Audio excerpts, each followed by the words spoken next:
Hello friends, তোমরা সবাই কেমন আছো? তো welcome to my channel Uday official 0.1। তো আজকে আমি আমার গাড়িটা কিনেছি হান্টার 350।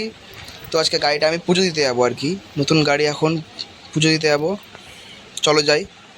তো এখানে পুজোর জন্য ফল টল কিনে নিচ্ছি, আমি বিষ্ণুপুর কালীবাড়িতে পুজো দিব। এখানে কলা টলা কিছু কিনে নিচ্ছি। আমরা এখন ঘাটে চলে এসেছি, ঘাটে। তো গাইস ফাইনাল নৌকার উপর উঠে গেছি, ডাইরেক্ট মন্দিরে তোমার সাথে দেখা হচ্ছে। ওকে, ঘাট পড়ে। তো ফাইনালি গাইস মন্দিরের সামনে চলে এসেছি। আমার বাড়ি থেকে মন্দির মোটামুটি ধরো 2 কিলোমিটার দূরে, কাশিম বাজারে। বিষ্ণুপুর কালীবাড়ি আমাদের ফেমাস, বহরমপুরে। মন্দিরের ভিতরে এখন পুজো দেবো।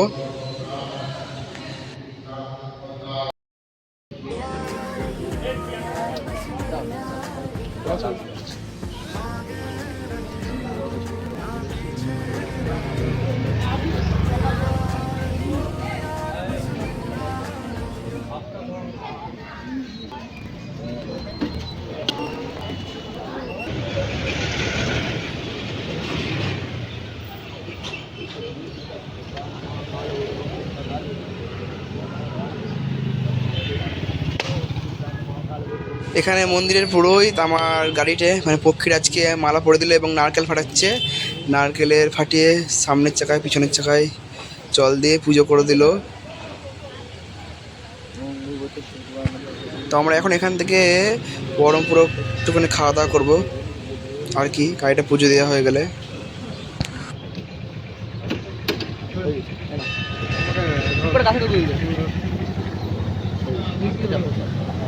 পুজো দেওয়া কমপ্লিট করে যে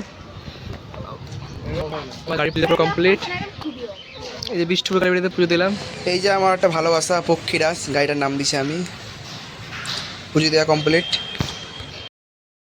গাইস। এখন মানে পুজো টুজো দিয়েছে বিষ্ণুপুর কালীবাড়ি থেকে। এখন আমরা দ্য সেফ হাউস রেস্টুরেন্টে খেতে এসেছি, আমাদের লালদিঘির ধারের সামনে, বুঝলা, যেখানে দিশা হসপিটাল আছে।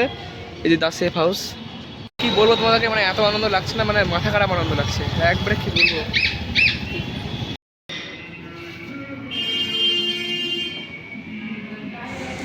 তো গাইস এখানে খাবার চলে এসেছে আমাদের, বাটার নান, বিরিয়ানি, আর এখানে তোমার কি বলে বাটার পনির অর্ডার করেছি। গাইস কেটে খাওয়া দাওয়া, এখন বাড়ি যাবো। সামনে আমার গাড়ি লাগানো আছে, চলো। খাওয়া দাওয়া দারুণ ছিল, দারুণ। তো বন্ধুগণ এখন বাড়ির দিকে রওনা দিলাম। এখান থেকে বেরিয়ে গেলাম আমরা লালদিঘি পার্কে থেকে। এখন বাড়ির দিকে রওনা দিচ্ছি, ব্রিজ হয়ে, রামেন্দ্র সুন্দর ত্রিবেদী ব্রিজ হয়ে বাড়ি যাবো এখন আমরা। সামনে ক্রসিং পড়েছে। তো চলো, আর ভিডিওটা কেমন লাগলো অবশ্যই লাইক সাবস্ক্রাইব করে দিও। আর এরপর আমাদের মোটর ব্লগিং আসবে, চলো। Grab my shades and hit the streets, no plan. Chasing vibes like seashells in the sand.